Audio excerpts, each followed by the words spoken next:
समय की गति भी अजीब होती है। ये कभी किसी के लिए नहीं रुकती। एक ही आंगन में पले बढ़े दो भाइयों की तकदीर और तासीर कितनी अलग हो सकती है, ये हमें रमेश और मुकेश के जीवन को देखकर समझ आता है। पिता के गुजर जाने के बाद बड़े भाई रमेश ने न केवल घर की पूरी जिम्मेदारी अपने कंधों पर उठा ली, बल्कि अपने छोटे भाई मुकेश को हमेशा अपने कलीजे से लगाकर रखा।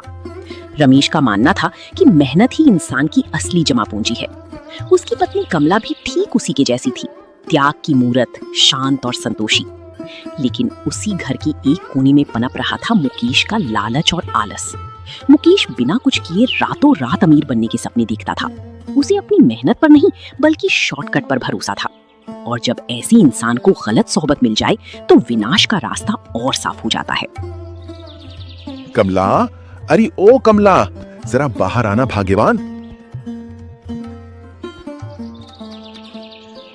देखो, आज मंडी में फसल के दाम उम्मीद से थोड़े अच्छे मिल गए। ये सब तुम्हारी उस पूजा पाठ और इस घर की बरकत का ही नतीजा है। मैं तो बस एक जरिया हूँ, मेहनत करने वाला एक साधारण सा किसान। लेकिन जब तक तुम जैसी समझदार पत्नी मेरे साथ खड़ी है, मुझे इस दुनिया की किसी मुसीबत से डर नहीं लगता। बस मन में एक ही चिंता 24 घंटे खटकी रहती है कि हमारा मुकेश कब सुधरेगा। वो सुबह का गया हुआ है और अब शाम ढलने को आई है, पर उसका कहीं कोई अता पता नहीं है। मैं चाहता हूं कि वो भी अब घर की जिम्मेदारियों को समझे, मेरे साथ कंधे से कंधा मिलाकर चले, ताकि आने वाले समय में उसे किसी के आगे हाथ ना फैलाना पड़े। आखिर कब तक मैं उसे एक बच्चे की तरह संभालता रहूंगा? कमला, तुम ही उसे कभी समझाती क्यों नहीं? तुम्हारी बात शायद वो मान ले। आप हाथ पैर धोकर थोड़ा शांत हो जाइए स्वामी। आप दिन रात इस तपती धूप में हाड़ तोड़ मेहनत करते हैं और अपनी सेहत का जरा भी ख्याल नहीं रखते। जहाँ तक मुकेश की बात है, तो मैंने उसे कितनी ही बार समझाने की कोशिश की है। मैंने उससे कहा कि मुकेश बाबू, ये उम्र खेल कूद और आवारागर्दी की नहीं है। आपके बड़े भाई ने अपनी पूरी जवानी इस घर को सींचने में लगा दी। अब आपका भी फर्ज बनता है कि आप उनकी दुखों को थोड़ा कम करें। पर वो तो मेरी बात सुनते ही चिढ़ जाता है। कहता है कि आप लोग पुरानी सोच के हैं, जो मुट्ठी भर अनाज के लिए दिन भर मिट्टी में सने रहते हैं। मुझे तो डर लगता है कि उसकी ये सोच और वो जो गांव की दो लड़के हैं ना, जग्गू और बिरजू, उनकी सोहबत मुकेश को किसी दिन बहुत बड़े दलदल में ना धकेल दे। भगवान हमारे घर को किसी की बुरी नजर से बचाए। भैया और भाभी, आप दोनों का जब देखो तब यही रोना शुरू रहता है। मैं जब भी घर आता हूँ, मुझे ऐसा लगता है कि मैं किसी अदालत में आ गया हूँ, जहां सिर्फ मुझे दोषी ठहराया जाता है। भैया, आप दिन भर मिट्टी में हल चलाकर अगर 2 पैसे कमा भी लेते हैं, तो कौन सा बड़ा महल खड़ा कर दिया आपने? वही टूटी हुई छत, वही पुराना खाना और वही घिसी पीटी जिंदगी। आप अपनी जिंदगी इसी मुफलिसी में काटना चाहते हैं तो काटिए, पर मुझसे उम्मीद मत रखिए कि मैं भी आपकी तरह बैल की तरह खटता रहूं। इस दुनिया में अमीर बनने के और भी बहुत से रास्ते हैं, जहां इंसान को पसीना नहीं बहाना पड़ता, बल्कि दिमाग का इस्तेमाल करना पड़ता है।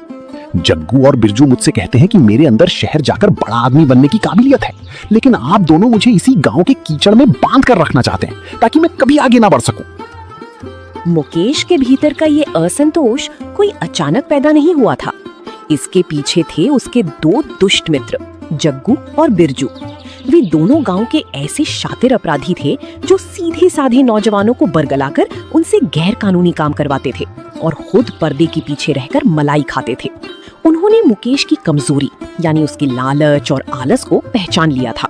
वे जानते थे कि मुकेश को कैसे उकसाया जाए ताकि वो अपनी ही परिवार के खिलाफ खड़ा हो जाए। अरे मुकेश मेरे भाई, तू किस दुनिया में जी रहा है यार? हमें तो तरस आता है तेरी इस हालत पर। भगवान ने तुझे इतना सुंदर शरीर दिया, इतना तेज दिमाग दिया, पर तेरी किस्मत में वही रूखी सूखी रोटी लिखी है। क्यों? क्योंकि तेरा बड़ा भाई रमेश और तेरी वो सती सावित्री भाभी तुझे आगे बढ़ने ही नहीं देना चाहते। वे जानते हैं कि अगर तू अमीर हो गया तो उनकी गुलामी कौन करेगा? रमेश जो दिन रात अनाज बेचकर पैसे लाता है, तुझे क्या लगता है कि वो सब तिजोरी में सिर्फ अपने लिए नहीं रख रहा? वो तुझे बेवकूफ बना रहा है ताकि तू हमेशा उनकी पैरों की जूती बना रहे। अगर मेरी बात माने तो अपने हक के लिए लड़ना सीख।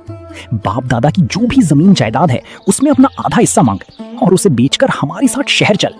फिर देखना, गाड़ी होगी, बंगला होगा और ये गांव वाले तेरे सामने हाथ जोड़कर खड़े होंगे। जग्गू बिल्कुल ठीक कह रहा है मुकेश। तू जरा सोच, रमेश ने पिछले महीने जो नई जमीन खरीदी थी, क्या उसने तेरे नाम पर एक भी धुर जमीन की? नहीं की ना। वो सारी मलाई खुद खा रहा है। और तुझे सिर्फ डांट फटकार मिल रही है।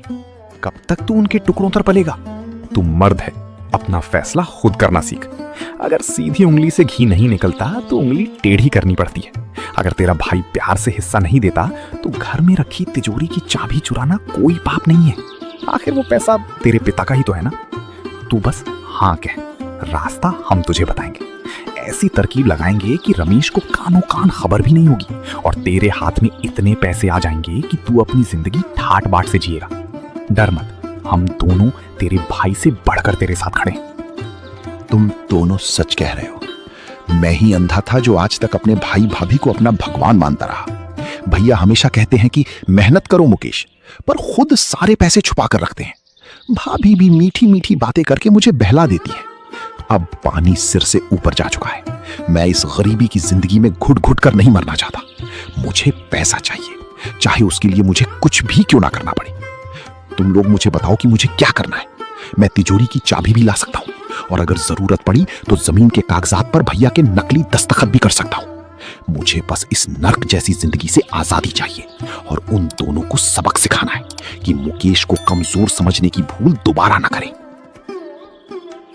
लालच जब इंसान की बुद्धि पर हावी हो जाता है तो उसे सही और गलत का फर्क दिखना बंद हो जाता है।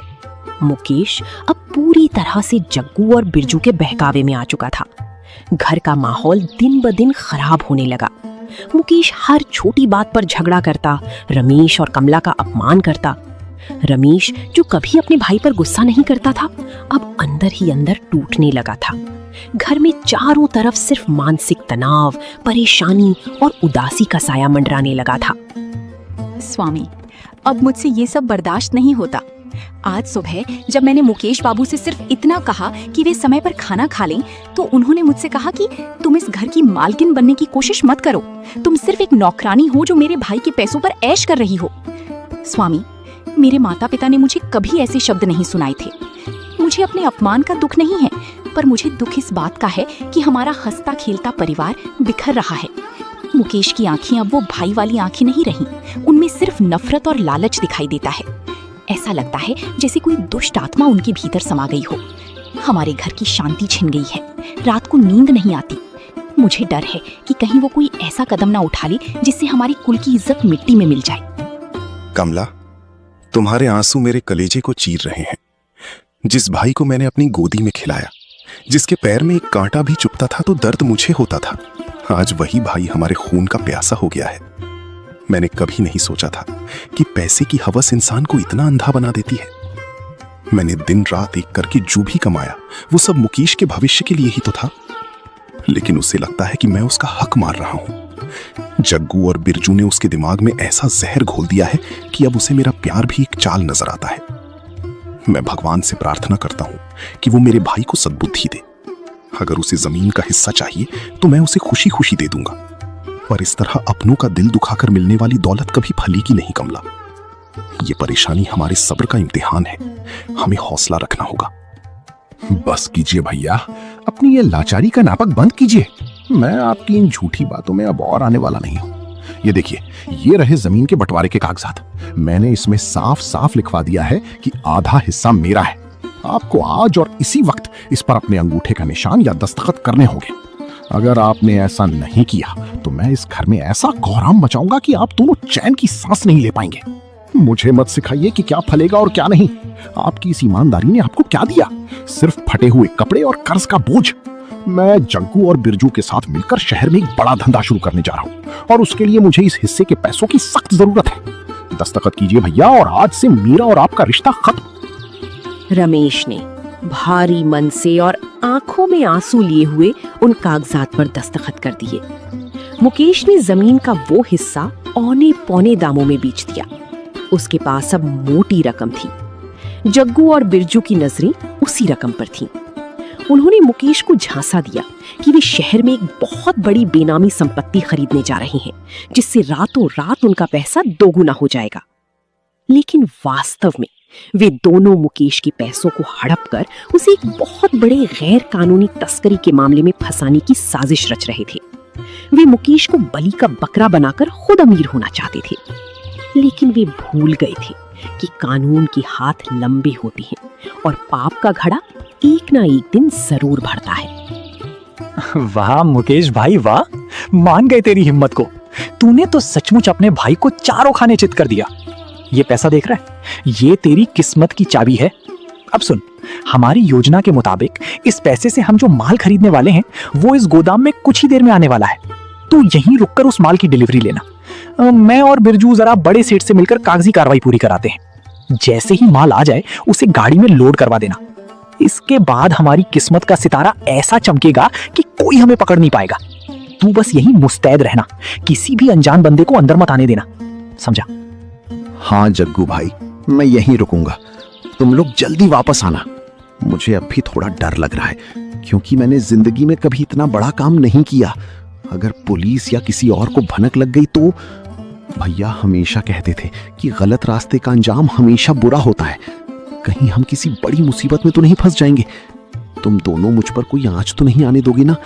आखिर मैंने तुम पर भरोसा करके अपने भाई भाभी को हमेशा के लिए छोड़ दिया है। अब तुम दोनों ही मेरा सब कुछ हो। अरे मुकेश, तू तो बिल्कुल बच्चा है यार, डरता क्यों है?